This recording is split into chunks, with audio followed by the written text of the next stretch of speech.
Hi guys, in this video I'm going to show you how to delete a YouTube channel. The process is quite simple and easy.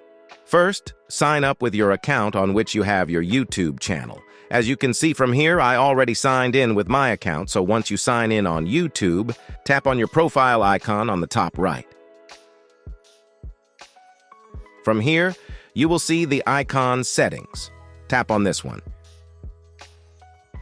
Take a look. On the left side of your computer screen, you will see the option on the last Advanced Settings. Tap on this one, and you will see the option to delete the channel. Tap on this one. For security purposes, you must write your Google account password because my YouTube channel is attached to my Google account. So that's why I need to write my Google account password.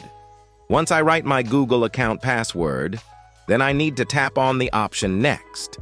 After tapping on the option Next, my YouTube channel will be deleted permanently.